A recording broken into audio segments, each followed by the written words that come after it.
सा कला या विमुक्तये। नमस्कार, हमारे विशेष कार्यक्रम कल्प वृक्ष में आपका स्वागत है। मैं हूं डॉक्टर प्रसून और हम बात कर रहे हैं कला साधना की। यह ब्रह्मांड गतिशील है, प्रत्येक अणु और परमाणु गतिशील है। हर एक अणु में स्थित परमाणु बहुत ही सक्रिय है, मानो नृत्य कर रहे हों। यही गतिशीलता और नर्तन जगत के अस्तित्व को बनाए हुए है। यही कॉस्मिक ऊर्जा है और इसी कॉस्मिक ऊर्जा का प्रतीक है शिव का आनंद तांडव, जिसे नटराज कहते हैं। नटराज कला साधकों के लिए आदर्श स्थिति है और नाट्य शास्त्र के प्रवर्तक भरत मुनि ने इसका ही मानिए कि विवेचन किया है। ललित रसमय लास लीला चंड तांडव गमक हेला। ललित रसमय लास लीला चंड तांडव गमक हेला। कलित जीवन नाट्य वेदम कांति क्रांति कथा प्रमोदम। साधयति संस्कार भारती भारते नवजीवनम्। प्रणव मूलं प्रगतिशीलं प्रखर राष्ट्र विवर्धकम्। प्रणव मूलं प्रगतिशीलं प्रखर राष्ट्र विवर्धकम्। शिवं सत्यं सुंदरम् अभिनवं संस्करणोद्यमम्। कला की यात्रा कहाँ तक है और कलाकार के साथ वह कहाँ तक चल सकती है? एंटरटेनमेंट या अंतर्नाद, या फिर अंतर्नाद से लेकर ब्रह्मनाद तक और इससे भी आगे ब्रह्म तक? इसका उत्तर भारत में कला का उद्भव और विकास के साथ जुड़ा हुआ है और वहीं से इसका उत्तर मिलता भी है।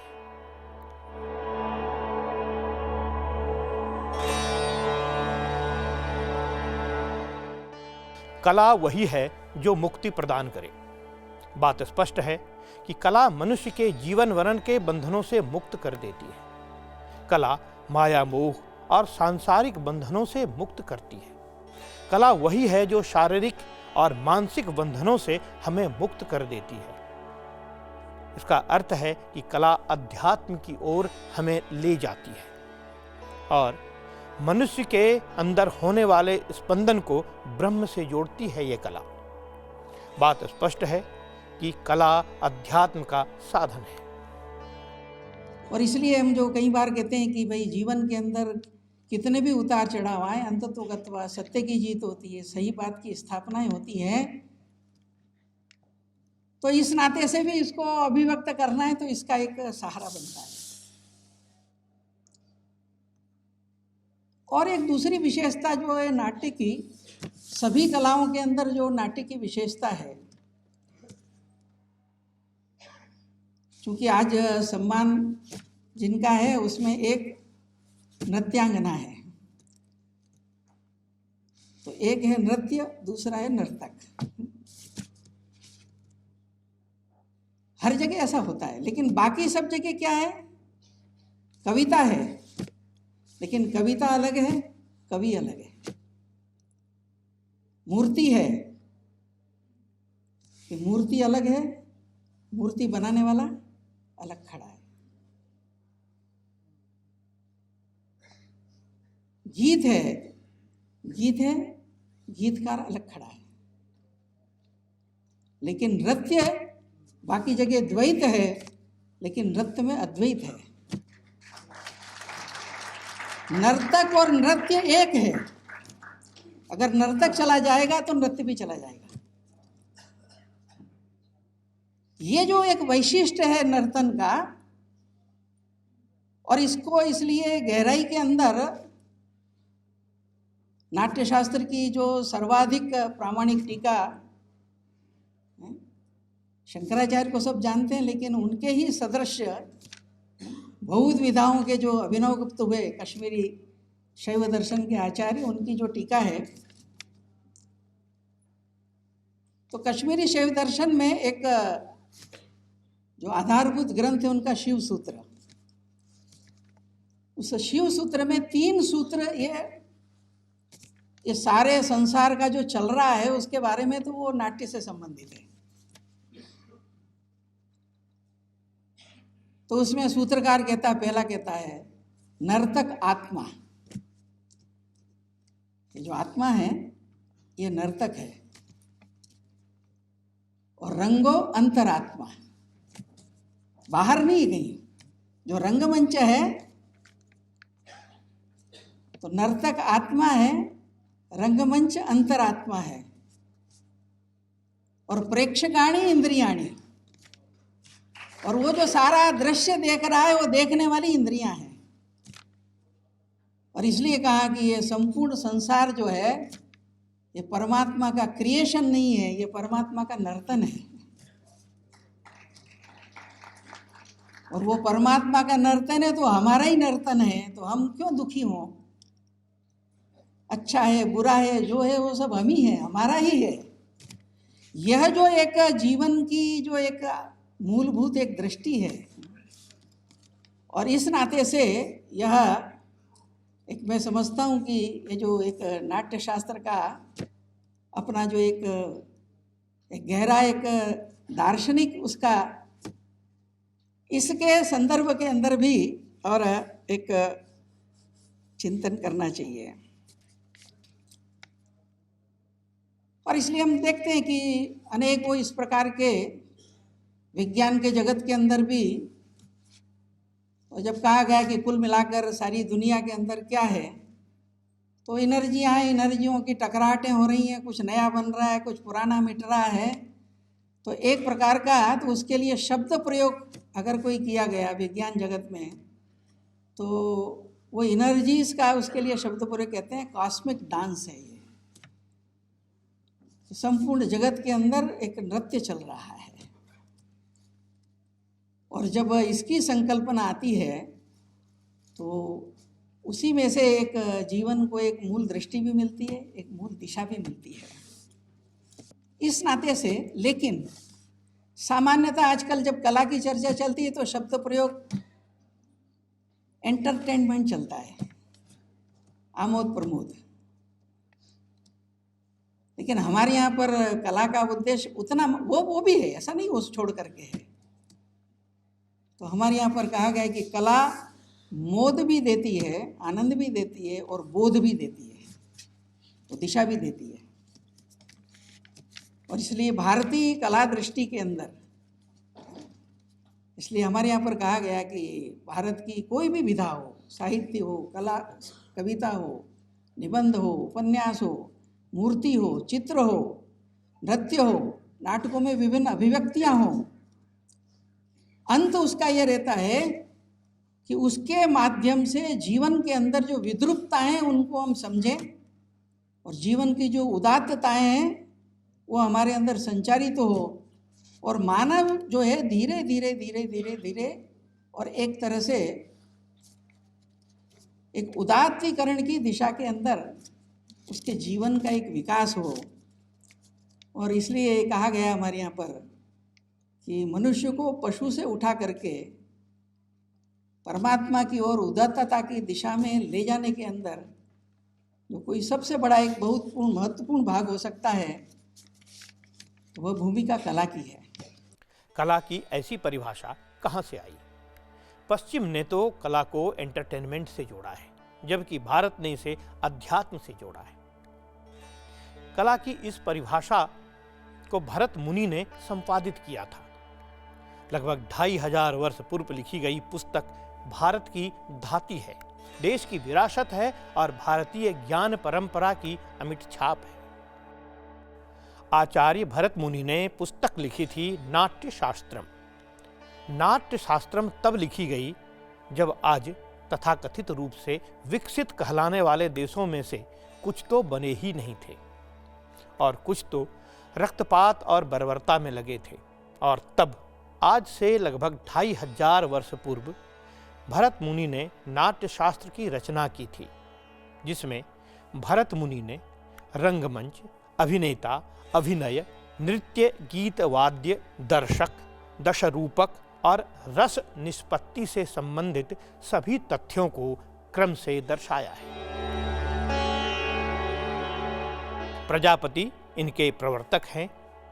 उन्होंने ऋग्वेद से पाठ्य, सामवेद से गीत, यजुर्वेद से अभिनय तथा अथर्वांगिरस से रस को नियोजित कर पंचम वेद का प्रादुर्भाव किया। उमा महादेव ने लास्य एवं तांडव से इसका सहयोग किया। नृसिंह प्रसाद में लिखा है, नाट्य शास्त्र मिदम रम्यम मृग वक्त्रम जटाधरम अक्ष सूत्रम त्रिशूलम च बिभ्रारणाच त्रिलोचनम। संसार में पहली बार विधिवत रूप से नाटक का मंचन करना भारत ने ही सभी को सिखाया था। भरत मुनि के नाट्य शास्त्र के बारे में चर्चा करते हुए राष्ट्रीय स्वयंसेवक संघ के अखिल भारतीय कार्यकारिणी के सदस्य सुरेश सोनी ने कहा कि नाट्य शास्त्र पंचम वेद की तरह है और इस विधा के लिए सर्वप्रथम भरत मुनि ने अपने ही पुत्रों को प्रेरित किया था, क्योंकि 100 देव उस समय मिल पाना संभव नहीं था। भरत मुनि ने जिस कालखंड में नाट्य शास्त्र की रचना की, वह कालखंड और नाट्य शास्त्र की जो समग्र विषयाभिव्यक्ति है, उसके संदर्भ में और नाट्य शास्त्र के विविध पहलू की कितनी गुह्यता है, जैसा डॉक्टर कुमकुम दर्जी ने कहा कि जीवन भर साधना करने के बाद भी अनेकों अंश ऐसे हैं जो आज भी अभिनीत नहीं हुए हैं।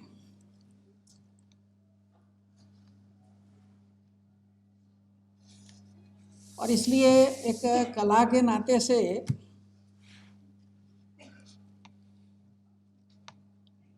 ये जो भरत मुनि का प्रतीक चुना गया, उसके लिए मैं संस्कार भारती को साधुवाद देता हूँ।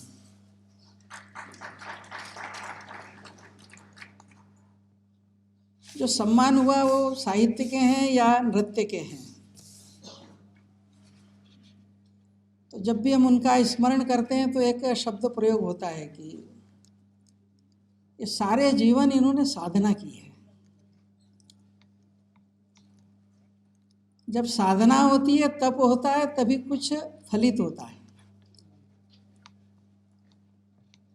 और ये एक ऐसा काम है जो देवताओं से भी बड़ा है। इसलिए नाट्य शास्त्र में वर्णन आता है कि सभी प्रकार की विद्याएं और लोक के कल्याण के लिए, सभी के लिए मार्गदर्शक, सभी प्रकार की बातों की अभिव्यक्ति जिसमें हो सकती है, ऐसे जब नाट्य शास्त्र की रचना की तो ये केवल थ्योरी नहीं थी, ये सिद्धांत नहीं था खाली। नाट्य शास्त्र पर एक सैद्धांतिक पुस्तक लिखी गई। तो विषय था कि अब ये नाट्य शास्त्र जो है, इसका प्रकटीकरण समाज जीवन के अंदर होना है, यानी उसका मंचन होना है। तो नाट्य शास्त्र में प्रसंग आता है कि भरत मुनि ने कहा इंद्र से कि अब ये नाट्य शास्त्र तो बना लिया, पर अब इसको करना है तो उसके लिए कुछ विशेष योग्यताएं उत्पन्न होना पड़ेगी। इसलिए ये संवाद में, अभिनय में, बाकी में जो हो सकते हैं, ऐसे तुम देव छांट करके देव मेरे को 100 देव ऐसे दीजिए कि जो इसका मंचन कर सके। और हमारे यहाँ कहते हैं कि देव जो है वो सुखोपजीवी होता है, जिसको केवल सुख में रहना है, आराम में रहना है, भोग में रहना है, वो देव का स्वभाव है। तो इंद्र कहता है कि देवों में नाट्य करने के लिए मिलना कठिन है। बोले क्यों? तो बोले देव सुखोपजीवी होता है, इसलिए पहला तो ग्रहण करना कठिन है, क्योंकि चित्त इधर उधर होता रहता है। फिर ग्रहण कर लिया तो उसको धारण करना और कठिन है। और धारण भी अगर कर लिया तो फिर उसको जो है कृति के अंदर करना और भी कठिन है। इसलिए ये नाट्य शास्त्र देवों के लिए अशक्य है। तो फिर ऐसा कहते हैं कि भरत मुनि ने फिर अपने पुत्रों को ही कहा कि उन्हीं को तैयार किया। पर कहने का तात्पर्य है कि जो उन्होंने कहा कि ये केवल सुखमय जीवन से नहीं निकलता, ये कठोर साधना में से नाट्य की अभिव्यक्ति होती है। कला के क्षेत्र में साधना करने वाली संस्था संस्कार भारती ने कला साधकों का सम्मान करने की परंपरा की शुरुआत की है। वर्ष भर में उत्कृष्ट कला साधकों को भरत मुनि सम्मान दिया जाता है। रस, छंद, भाषा, वेशभूषा, रंगमंच, अभिनय, संगीत, नृत्य, ऐसा कोई भी विषय नहीं जिसका विवरण इस ग्रंथ में ना हो। ऐसे भरत मुनि जी के पुण्य स्मरण में संस्कार भारती ने भरत मुनि सम्मान की परिकल्पना की। संस्कार भारती ने वर्ष 2024 के लिए 2 कला साधकों को भरत मुनि सम्मान से सम्मानित किया। इनमें कथक के लिए कुमकुमधर और संस्कृत साहित्य के साहित्यकार जो आधुनिक युग में संस्कृत काव्य रचना के लिए जाने जाते हैं, डॉक्टर हरे कृष्ण मेहर शामिल हैं। केंद्रीय मंत्री गजेंद्र सिंह शेखावत ने भरत मुनि की प्रतीकात्मक प्रतिमा और 1,51,000 रुपये से इन दोनों को सम्मानित किया। इस कार्यक्रम में उपस्थित भारत सरकार के केंद्रीय संस्कृति मंत्री गजेंद्र सिंह शेखावत ने कहा कि जब सभ्यताएं खड़ी हो रही थीं, लोग पाषाण युग से कांस्य युग में पहुंच रहे थे या लूटमार और रक्तपात का आश्रय लेकर जीवन जी रहे थे, तब भारत का संस्कारित और विकसित रूप लोगों के सामने आ चुका था। भरत मुनि जिनके नाम पर आज हम इस सम्मान समारोह को आयोजित कर रहे हैं, मुझे लगता है कि इससे बड़ा पुरस्कार और इससे बड़ा नाम और कोई नहीं हो सकता इस क्षेत्र में।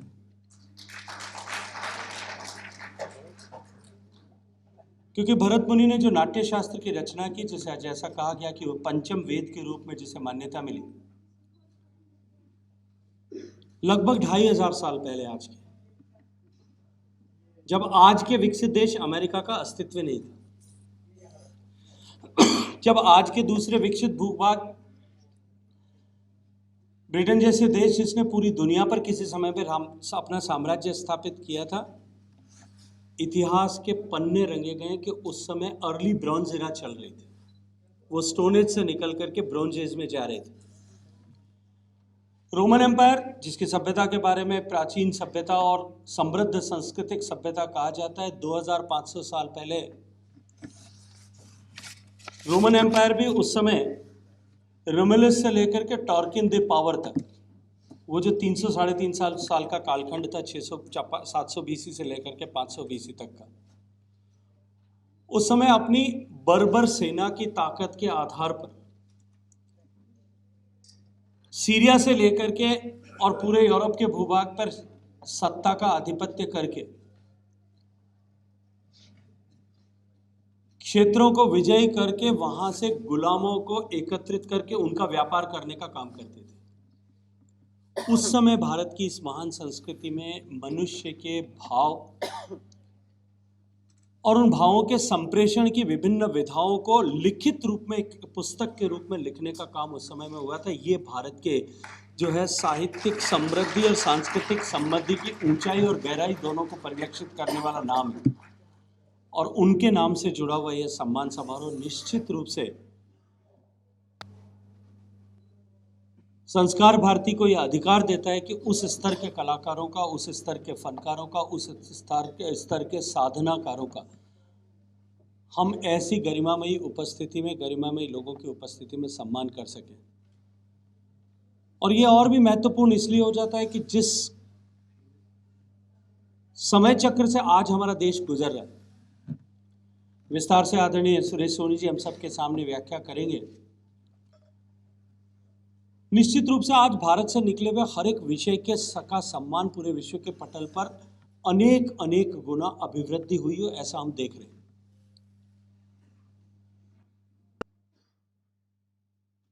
योग से लेकर के, संस्कृत से लेकर, आयुर्वेद से लेकर, साहित्य से लेकर के भारत की संस्कृति के विभिन्न रंग, उन सब के प्रति सम्मान पूरे विश्व भर में बढ़ रहा है। और ये बिल्कुल सामान्य है।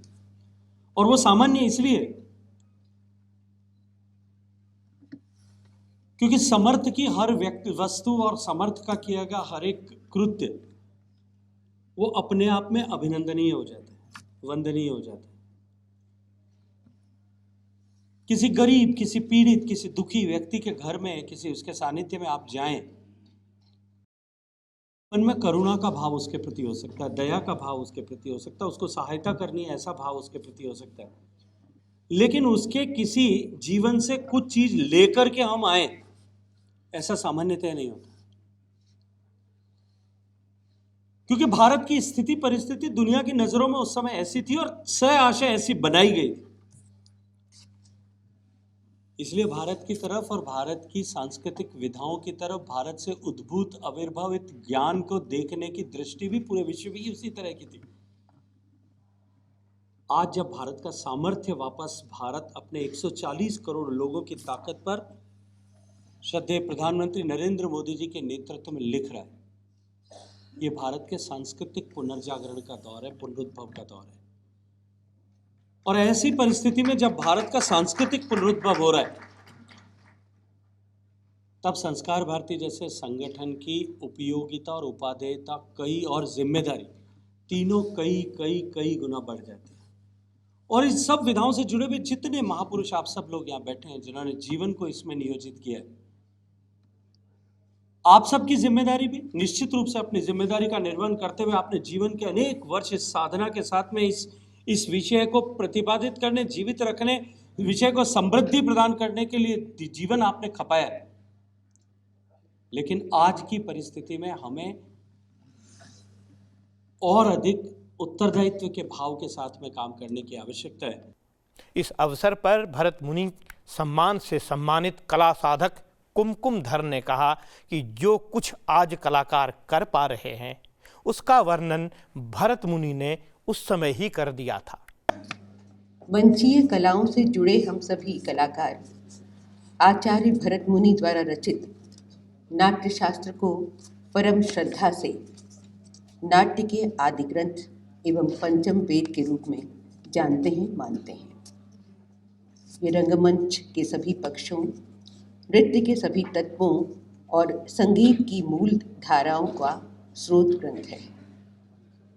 पिछले 50 वर्षों से नृत्य की विद्यार्थी या कहिए कला साधक के रूप में मैं काम कर रही हूँ, और इसके बावजूद मैं आज भी आश्चर्यचकित रहती हूँ ग्रंथ में किस प्रकार से नृत्य, अभिनय और अन्य जुड़े हुए सभी पक्षों को, जैसे कि रस, भाव, ताल इत्यादि का कितने विस्तार से वर्णन किया गया है।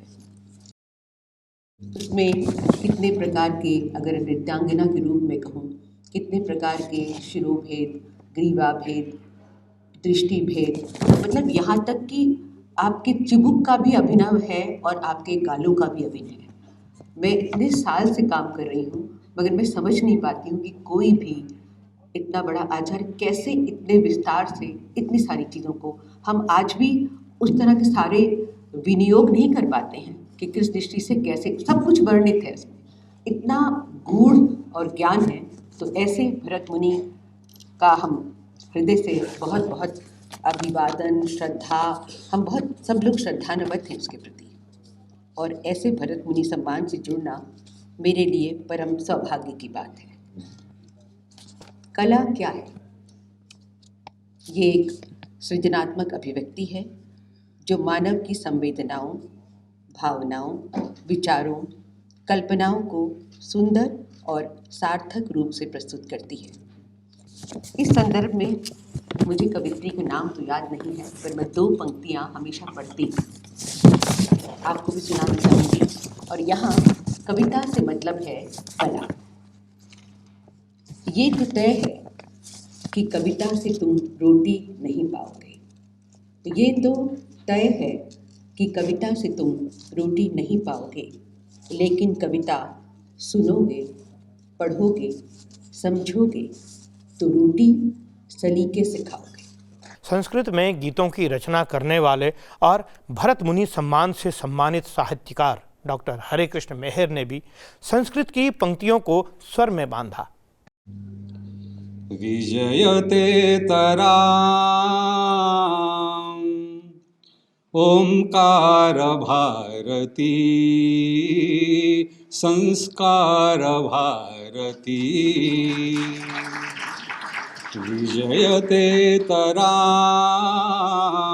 ओंकार भारती संस्कार भारती शुचिवर्णम अंतःकरणम शुचिवर्णम अंतःकरणम भुवि भव्या प्रतिभा विभास्वती विजयते तराम ओंकार भारती संस्कार भारती नाट्यशास्त्र प्रणेतारं रसैः लोकोपकारकं वन्दे श्रीभरताचार्यं वरेण्यं मुनिसत्तमम्। सभी सज्जनों को मेरा हार्दिक प्रणति और कृतज्ञता। आज के संस्कार भारती द्वारा आयोजित इस भरत मुनि सम्मान समारोह के वरेण्य सभापति सुरेश सोनी महोदय, संस्कार भारती के सम्मानास्पद अध्यक्ष मैसूर मंजुनाथ महोदय, आज की सम्मानित वरेण्य विभूति प्रसिद्ध नृत्य शिल्पी डॉक्टर कुमकुम धर महोदया, मुनि सम्मान से मुझे सम्मानित किया गया। ये अत्यंत गौरव का विषय है, केवल मेरे लिए नहीं, साहित्य जगत के प्रति ये जो श्रद्धा एवं आदर संस्कार भारती द्वारा किया गया, ये निश्चित रूप से सदैव स्मरणीय रहेगा। ये सम्मान केवल मेरे लिए नहीं या उत्कल संस्कार भारती प्रांत के लिए नहीं, समग्र ओडिशा के लिए, ओडिशा प्रदेश के लिए अत्यंत गौरव का विषय है। संस्कार भारती के राष्ट्रीय अध्यक्ष डॉक्टर मंजुनाथ स्वयं कला के साधक हैं। उन्होंने राष्ट्र की प्रगति में कला के योगदान के महत्व को बताया। संस्कार Bharti is very sincerely been trying to bring this spirit into our agenda, and basically Sanskar Bharati is working very hard to foster the deep sense of patriotism, nationalism and oneness through all this performing arts. Ultimately, it is Vividhata mein Ekata, and every single art form from remote corner of our country, whether it is south or east or north or whatever, ultimately Sanskar Bharati wants to bring all of them together so that one nation, one spiritual unity, all these art forms and literature forms can bring together. We can all be one, and then further, we can show to the world the great strength of Indian spiritual sense. कला जो शून्य से शिखर तक चलती है, कला जो रेखा और बिंदु से रंगों तक चलती है, कला जो शब्दों से सुरों तक चलती है, कला जो नाद निनाद से ब्रह्मनाद तक चलती है। स्पष्ट है कि शब्दों से खेलने वाले साहित्यकार होते हैं, स्वरों में जीने वाले गीतकार, नृत्य में जीने वाले नर्तक और रेखाओं आकृतियों में जीने वाले चित्रकार होते हैं। वैसे ही रंगमंच में जीने वाले कलाकार भाव भंगिमा में जीते हैं और उसी की साधना करते हैं। इस तथ्य को राष्ट्रीय स्वयंसेवक संघ के अखिल भारतीय कार्यकारिणी के सदस्य सुरेश सोनी ने अपने शब्दों से समझाया। जब नाट्य शास्त्र का हम विचार करते हैं और कला जगत का विचार करते हैं तो कुछ बातें हमारे सामने आती है। एक हम देखते हैं कि एक दुनिया में शब्दों की दुनिया है। हम पैदा होते हैं, हम कुछ अक्षर सीखते हैं, फिर शब्दों के अर्थ सीखते हैं, और अर्थों को जब हम जानने लगते हैं तब हम शब्दों की दुनिया से परिचित होते हैं, और तब हम उस दुनिया से एकाकार होकर उसका रस अनुभव करते हैं। जब शब्द की दुनिया से परिचित होते हैं तो काव्य जो हमको हंसा रहा है, रुला रहा है, उसको हम अनुभूत कर पाते हैं। जो उपन्यास है, जो निबंध है, भिन्न भिन्न प्रकार के शास्त्र हैं, ये सारी की सारी जो रचनाएं होती हैं वो एक शब्दों की दुनिया है। लेकिन जिस तरह शब्दों की दुनिया है उसी तरह से स्वरों की भी एक दुनिया है।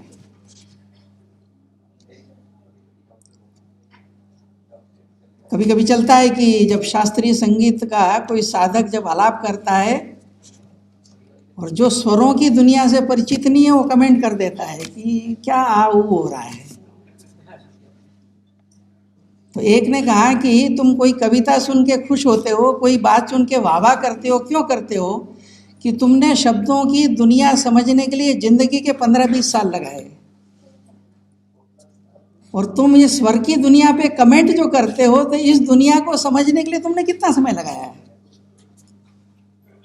तो स्वरों की भी अपनी एक दुनिया है, उसमें भी डूबना पड़ता, समझना पड़ता है।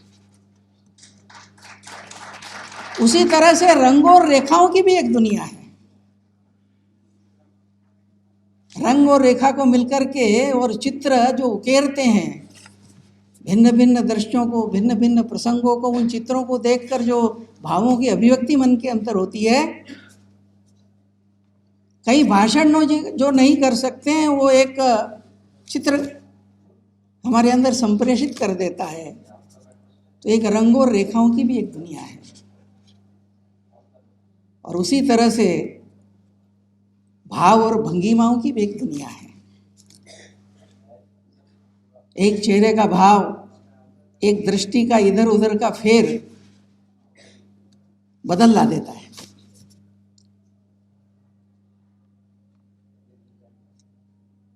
एक मूर्तिकार रहता है, वो उसका कितना बड़ा महत्व है।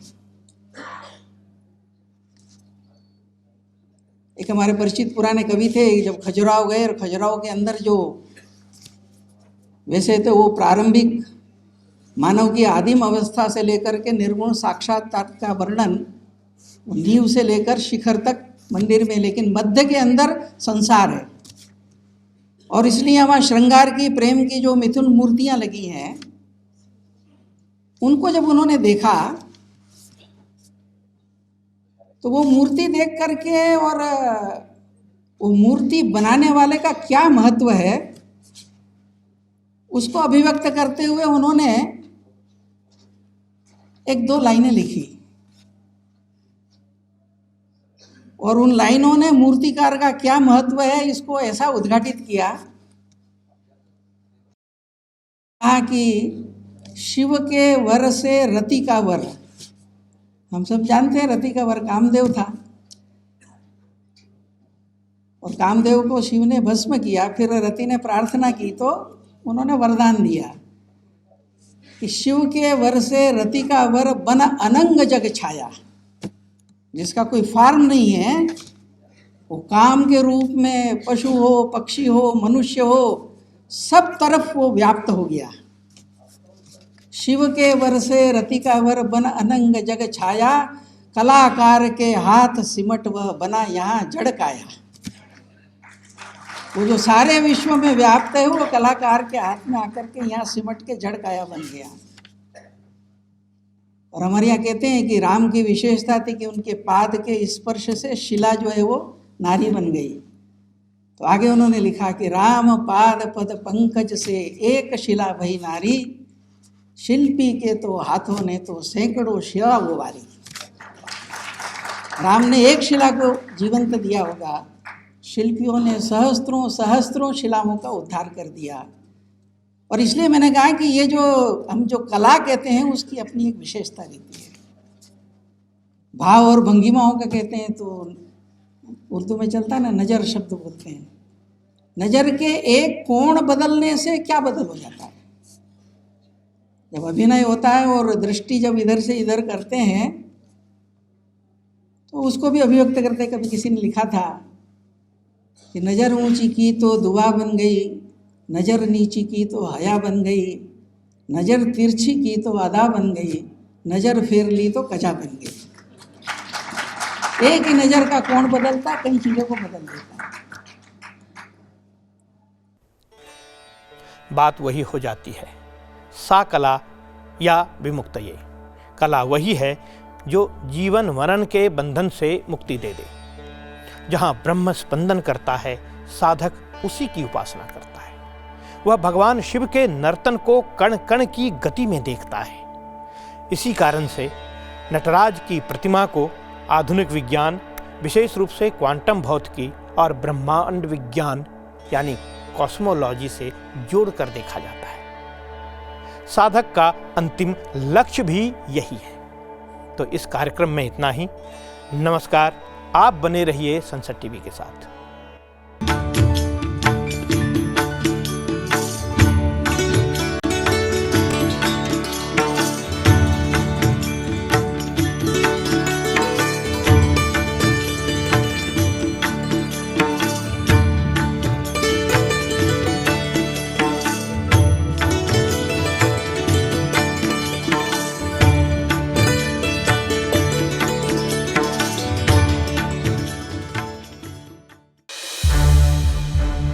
संसद टीवी के और भी प्रोग्राम्स देखने के लिए सब्सक्राइब करें हमारा YouTube चैनल और हाँ, इन्हें लाइक और शेयर करना ना भूलें।